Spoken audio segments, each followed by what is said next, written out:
Hello friends, last वाले video में हमने वन टक ब्लाउज़ की कटिंग देखी है। तो आज की वीडियो में हम वन टक ब्लाउज़ का स्टिचिंग देखेंगे। तो इसके लिए हमने मेन फैब्रिक लाइनिंग लिया है और लेस भी लिया है ब्लैक कलर की, जिससे कि हम डिज़ाइनर लुक स्लीव्स के ऊपर क्रिएट करेंगे और नेक के ऊपर फ्रंट में और बैक में भी ये लेस हम लगा सकते हैं। तो इस लेस से हम क्रिएटिव डिज़ाइन कैसे करते हैं आगे वीडियो में आप देख सकते हैं। तो ये हमने बेसिक से लेस से हमने क्रिएटिव डिज़ाइन कैसे बनाई है स्लीव्स के ऊपर या नेक के ऊपर, ये देखने के लिए वीडियो लास्ट तक जरूर देखना होगा। चैनल पे नए हैं तो चैनल को सब्सक्राइब करें, वीडियो अच्छी लगे तो वीडियो को भी एक लाइक करें। तो चलो, तो सबसे पहले हम लाइनिंग के ऊपर जो ये हमने पेपर पैटर्न का वन टक ब्लाउज का कटिंग किया है उसका कटिंग कर लेते हैं। तो सबसे पहले हम बैक पार्ट की कटिंग कर लेते हैं। तो जितना भी हमारा कटिंग है परफेक्टली उतना ही आपको फैब्रिक कट करना है, बिल्कुल भी फैब्रिक को वेस्ट नहीं करना है। और अगर बैक पार्ट में आप ओपनिंग रखना चाहते हैं या आई बटन हुक बटन आप बैक पार्ट में करना चाहते हैं तो यहाँ पे आप ओपन भी ले सकते हैं, लेकिन मैंने यहाँ पे ऑन फोल्ड पे कटिंग किया है।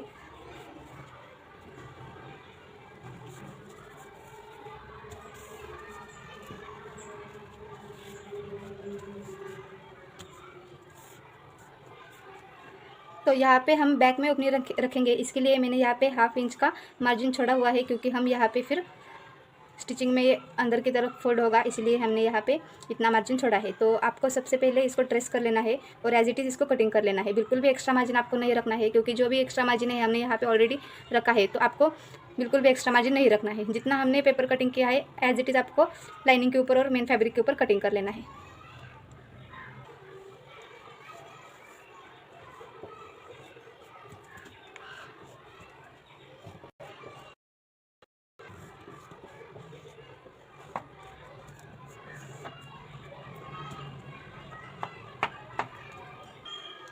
यहाँ पे जो हमारा टक का लेंथ है उसको आपको कैसे ट्रेस करना है, तो सबसे पहले कोई भी नीडल से आपको यहाँ पे होल्ड कर देना है और बस इसके ऊपर आपको थोड़ा सा चौक रब कर देना है। तो ये बैक साइड पे हमारा मार्किंग आ गया। तो इस तरह से आपको मार्किंग कर लेना है और एज इट इज़ आपको ये पार्ट को कट करके लेना है।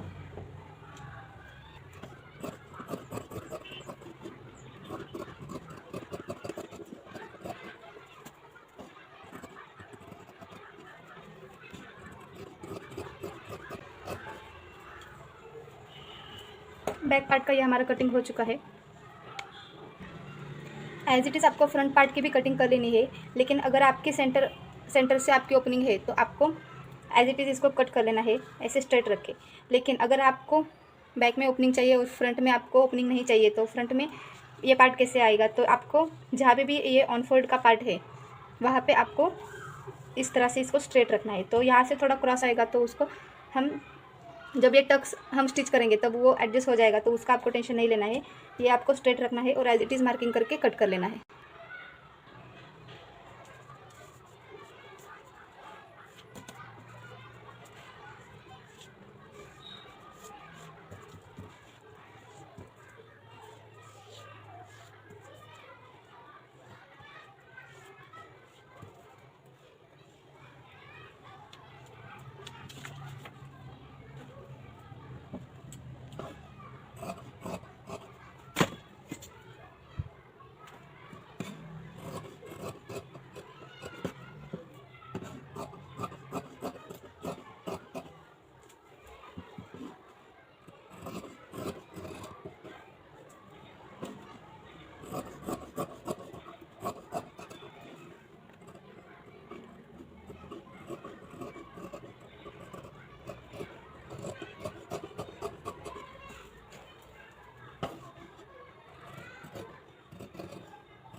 अब हमें स्लीव्स की कटिंग करनी है, तो इसके लिए फैब्रिक को मैंने डबल फोल्ड रखा है ताकि एक ही साथ हमारी दोनों स्लीव्स एक ही साथ कट कर होके आए। तो इस तरह से आपको फैब्रिक को डबल फोल्ड करना है, जितना है उतना ही आपको फैब्रिक को फोल्ड करके लेना है।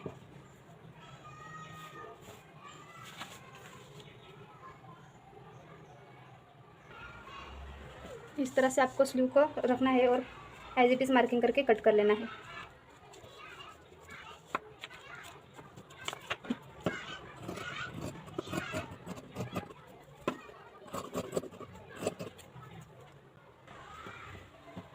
तो हमारा जो भी लाइनिंग का कटिंग है पूरा हो चुका है। इसी तरह से आपको मेन फैब्रिक का भी कटिंग कर लेना है।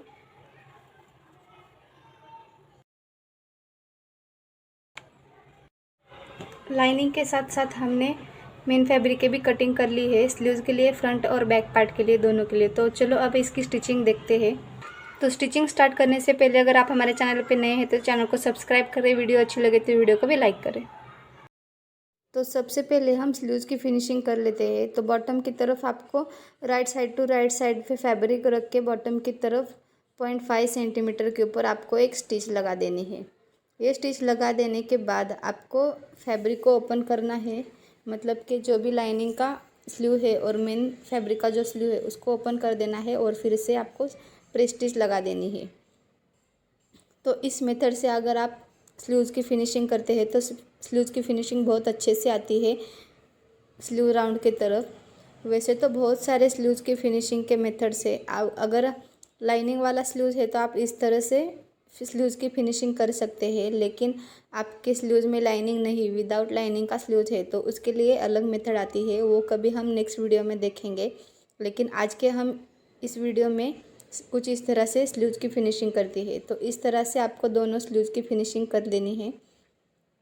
तो आप चाहे तो स्लीव्स को प्लेन रख सकते हैं या फिर कुछ इसके ऊपर डिज़ाइन कर सकते हैं। तो हमने यहाँ पे लेस से कुछ क्रिएटिव डिज़ाइन स्टिच कर दी है, तो आप आगे वीडियो में देख सकते हैं।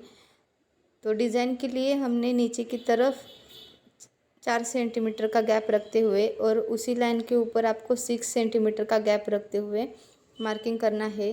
कुछ इस तरह से आपको मार्किंग कर लेना है। तो जो भी बॉटम की तरफ लाइन थी वहाँ पे हमने इस तरह से ब्लैक कलर की लेस ली और उसके ऊपर स्टिच कर दिया है। लेस के ऊपर हम डबल स्टिच करेंगे क्योंकि लेस की विड्थ थोड़ी ज़्यादा है, तो डबल स्टिच करके यहाँ पे हमने स्लीव्स को सिक्योर कर दिया है। तो जहाँ जहाँ पे लाइन को मार्किंग किया है वहाँ पे हमने लेस को लगा दिया है। तो इस तरह से हमने यहाँ पे डिज़ाइन क्रिएट कर दी है। अगर आपको ये डिज़ाइन अच्छी लगती है तो कमेंट करके ज़रूर बताओ। अगर आप इसमें कुछ ऐड करना है तो आप ऐड कर सकते हैं, या फिर आपकी चॉइस है, या फिर आपके कस्टमर को जो भी डिज़ाइन चाहिए उस तरीके से आप कुछ क्रिएटिव डिज़ाइन कर सकते हैं। तो यहाँ पे हमने इस तरह से स्लीव्स के बॉटम के ऊपर स्टिच कर दी है इस लेस को। तो इस तरह से आपको दोनों स्लीव्स को रेडी कर देना है।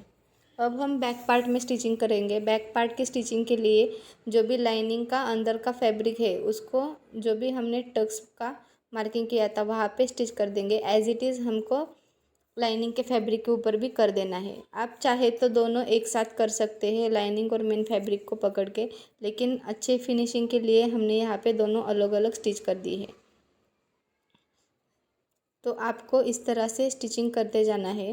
बैक पार्ट में हमने जो भी 1 इंच का डार्ट लिया था उसी तरह से आपको इसको स्टिच करना है, कुछ भी एक्स्ट्रा स्टिच आपको नहीं लगाना है। बॉटम की फिनिशिंग के लिए मैंने यहाँ पे 1 इंच की जो भी लाइनिंग का फैब्रिक आता है उसकी एक स्ट्रेट पट्टी निकाल के ली है और एक तरफ से हमें 0.5 सेंटीमीटर को स्टिच कर देना है। जैसे जैसे वीडियो में दिखाया है उस तरीके से अगर आप फिनिशिंग करते हैं तो ब्लाउज़ की फिनिशिंग बहुत अच्छे से और परफेक्ट आएगी।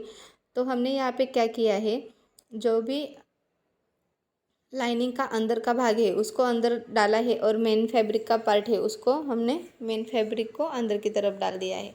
मतलब कि wrong side to wrong side हमें फैब्रिक को रख के यहाँ पे बॉटम पट्टी लगा देनी है। 0.5 सेंटीमीटर गैप रखते हुए आपको स्टिच कर देना है।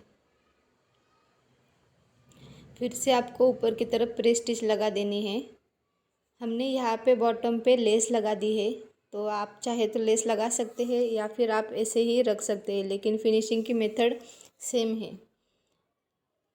तो जो भी आपने अंदर फैब्रिक फोल्ड करके लिया है उसको आप लास्ट में हेमिंग कर सकते हैं। तो इस तरह से कुछ हमारा बैक पार्ट रेडी हो चुका है।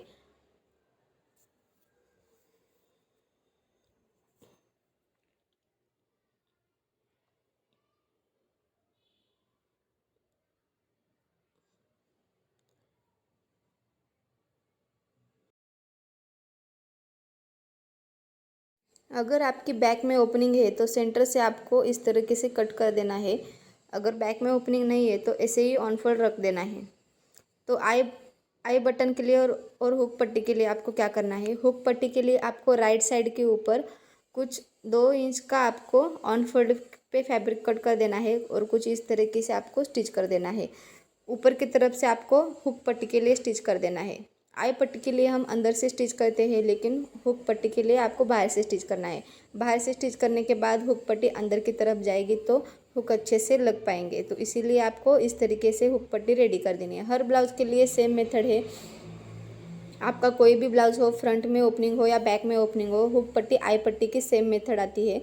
तो इस मेथड से फिनिशिंग करने के बाद हुक पट्टी बहुत अच्छे से दिखेगी और अच्छे से हुक भी उसमें अटैच हो जाएंगे। तो इस तरीके से आपको हुक पट्टी रेडी कर देनी है राइट साइड पे। बैक में ओपनिंग है तो राइट साइड पे हुक पट्टी आएगी, फ्रंट में ओपनिंग है तो लेफ़्ट साइड पे हुक पट्टी आएगी। तो ये आपको ध्यान में रखना है और इसको ध्यान में रखते ही आपको हुक पट्टी आई पट्टी अटैच कर देनी है। आई पट्टी के लिए हमने मेन फैब्रिक का 3 इंच का हमने फैब्रिक लिया है और उसको फोल्ड करके ऊपर की तरफ, मतलब कि राइट की तरफ आपको स्टिच नहीं करना है, अंदर की तरफ आपको स्टिच करना है। तो ये फोल्ड होके ऊपर की तरफ आएगा और इस पे हम आई रेडी कर सकेंगे हुक के लिए। तो इस तरीके से आपको स्टिच करते जाना है और स्टिच कंप्लीट होने के बाद इसके ऊपर भी आपको एक प्रेस स्टिच लगा देनी है। प्रेस स्टिच लगाने के बाद आपको इसको फोल्ड करके 5 नंबर की स्टिच लगा देनी है। वीडियो में दिखाया है सेम मेथड से आपको स्टिच करना है। 5 नंबर की स्टिच लगा देनी है, एक्स्ट्रा फैब्रिक को कट कर देना है। 5 नंबर की स्टिच आप बाद में ओपन कर सकते हैं, आपको बाद में ये स्टिच ओपन करनी है। तो यहाँ पे आई के लिए हमने 1-1 इंच का मार्जिन रखा है। 1-1 इंच के ऊपर आपको आई लगा देनी है। ज़्यादा अगर डिस्टेंस रखेंगे तो बीच में आपका जो ब्लाउज़ है वो ओपन हो सकता है, ओपन दिख सकता है। ओपन पार्ट दिखने नहीं चाहिए, इसके लिए हमने 1-1 इंच का यहाँ पे हुक लगाया है। तो यहाँ पे आई कुछ ट्रायंगुलर शेप में हम करेंगे। इस तरह से आपको आई का स्टिचिंग करते जाना है। आप चाहे तो थ्रेड से भी आई आप लगा सकते हैं, लेकिन इस तरीके से अगर आप आई पट्टी रेडी करेंगे तो फिनिशिंग बहुत अच्छे से आएगी। तो इस तरह से हमारी आई पट्टी रेडी हो चुकी है। 5 नंबर की जो हमने स्टिच लगाई थी उसको आपको ओपन कर देना है। तो बैक पार्ट हमारा फुल रेडी हो चुका है। तो देख सकते हैं बैक पार्ट में फिनिशिंग कितनी अच्छे से आई है। अब आपको फ्रंट पार्ट में फिनिशिंग करनी है। फ्रंट पार्ट के लिए सेम मेथड से फिनिशिंग करनी है जैसे कि हमने बैक पार्ट में किया। अंदर के लाइनिंग के ऊपर भी आपको डार्ट लगा देना है और जो भी हमने मेन फैब्रिक लिया था उसके ऊपर भी डार्ट लगा देना है कुछ इस तरीके से। उसके बाद आपको wrong side to wrong side पे फैब्रिक को रख के बॉटम में जो भी हमने बैक साइड में फिनिशिंग की थी सेम मेथड से फ्रंट साइड में फिनिशिंग करेंगे और ऊपर की तरफ लेस लगा देंगे। तो आप देख सकते हैं हमने जो अभी कटिंग किया था उस मेथड से अगर आप कटिंग करेंगे तो पफ भी आपका बहुत अच्छे से आएगा। आपको एक्स्ट्रा पफ लगाने की ज़रूरत नहीं है। अगर कस्टमर को एक्स्ट्रा पफ चाहिए, पैड चाहिए तो आप अंदर की तरफ लगा सकते हैं। अगर नहीं चाहिए तो ऐसे भी आप स्टिचिंग कर सकते हैं। तो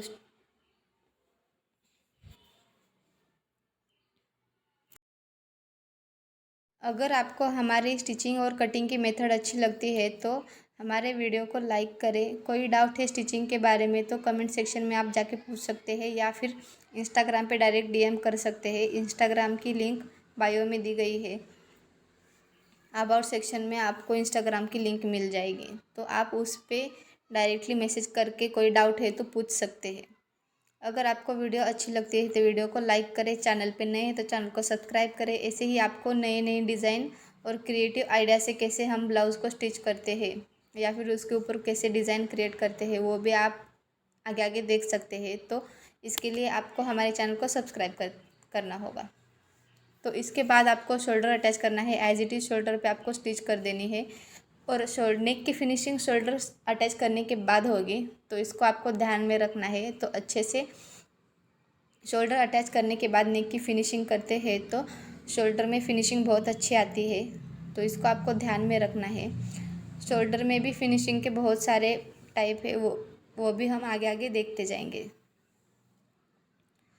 तो शोल्डर अटैच करने के बाद आपको नेक की फिनिशिंग करनी है। नेक की फिनिशिंग के लिए यहाँ पे मैंने क्रॉस पट्टी कट कर ली है 1 इंच की विड्थ रख के, और उसको फोल्ड करके हम इस तरह से बैक में और फ्रंट में जो भी हमारा नेक का शेप है उस शेप में आपको इस पट्टी को लगाते जाना है। और इस पट्टी को स्टिच करने के बाद आपको फिर से इसके ऊपर प्रेस स्टिच लगा देनी है, और इसको फोल्ड करके आप अंदर की तरफ हेमिंग कर सकते हैं या फिर स्टिच कर सकते हैं। तो यहाँ पे हमने नेक के ऊपर भी लेस लगा ली है, तो यहाँ पे हमें अंदर की तरफ फोल्ड करते हुए डायरेक्टली ऊपर की तरफ लेस लगाना है। तो दोनों हमें लेस लगाते समय नेक का फिनिशिंग भी हो जाएगा।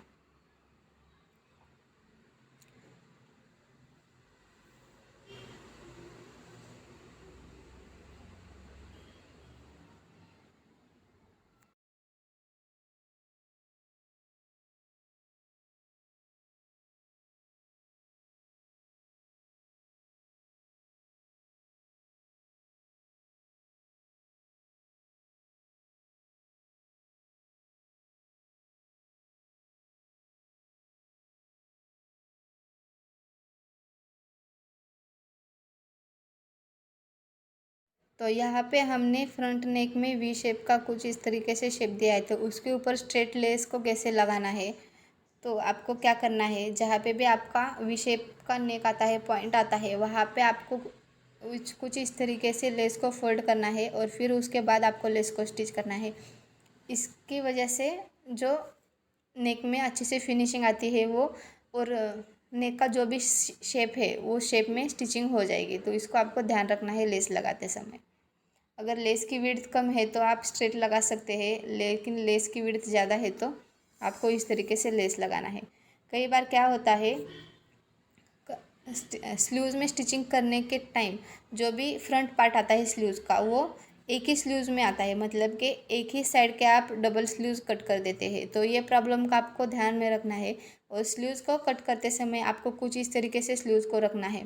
फोल्ड करके आपको आमने सामने स्लीव्स को रखना है, और फिर जो भी आपका अंदर का पार्ट है उसको मार्क करके कट कर देना है। तो इस मेथड से स्लीव्स को आप कट करते हैं तो दोनों साइड में अच्छे से स्लीव्स की कटिंग हो जाएगी, नहीं तो एक ही साइड पे स्लीव्स कट होगी। अगर आप जो भी फ्रंट पार्ट में अंदर की तरफ फैब्रिक कट होता है वो अगर कट नहीं करेंगे तो स्लीव्स अटैच करने के बाद आर्म होल में झोल आ सकता है। तो इसके लिए आपको अंदर की तरफ उसको थोड़ा कट करना होता है।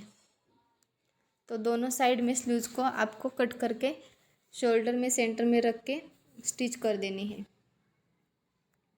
स्लीव अटैच करने से पहले आपको ये ध्यान देना है कि जो भी आपका साइड का जो भी पोर्शन है उसको आपको इक्वल करना है। अगर थोड़ा भी कम ज़्यादा है तो उसको आपको कट करके लेना है। अगर ऊपर नीचे है साइड में जो भी हमारे पार्ट है तो उससे क्या होगा, स्लीव अटैच करने के बाद स्लीव ऊपर नीचे लग जाएगी, आर्म होल में इक्वल नहीं आएगा। तो इसके लिए आपको जो भी एक्स्ट्रा होता है, तो अगर कटिंग अच्छे से की है तो एक्स्ट्रा नहीं होगा, लेकिन फिर भी एक्स्ट्रा होता है तो उसको आपको कट कर देना है और स्लीव्स को अटैच कर देना है। इस तरह से आपको दोनों स्लीव्स को अटैच कर देना है, और ये ध्यान रखना है कि दोनों स्लीव्स अच्छे से अटैच हो जाए। तो साइड फिटिंग के लिए आपको क्या करना है, अंदर की तरफ आपको एक स्टिच पहले लगा देनी है और उसके बाद आपको फिटिंग का मार्किंग कर देना है। तो यहाँ पे दोनों साइड पे आपको इस तरीके से स्टिच लगा देनी है। तो स्टिच लगा देने के बाद हमने स्लीव्स में और जो भी फ्रंट बैक पार्ट है उसमें 1.5 इंच का आपने मार्जिन छोड़ा था, वहाँ पे आपको मार्क कर देना है। और आर्म होल आपको चेक करना है कि जितना आपका आर्म होल है उतना आर्म होल आना चाहिए। हमारा यहाँ पे 16 इंच का आर्म होल है, तो 8 इंच मतलब कि हाफ आपको यहाँ पे लेना है। तो जो भी हमने मार्किंग किया था वो सही से है, और उसके ऊपर आपको स्टिच लगा देनी है। तो ये हमारा परफेक्ट ब्लाउज़ का फिटिंग हो गया। तो दोनों साइड पे आपको सेम मेथड से कर देना है। तो इस तरह से हमारा ब्लाउज़ पूरा रेडी हो चुका है। वीडियो अच्छी लगी तो वीडियो को लाइक करें, चैनल को नए हैं तो सब्सक्राइब करें। मिलते हैं नेक्स्ट वीडियो में, तब तक के लिए बाय।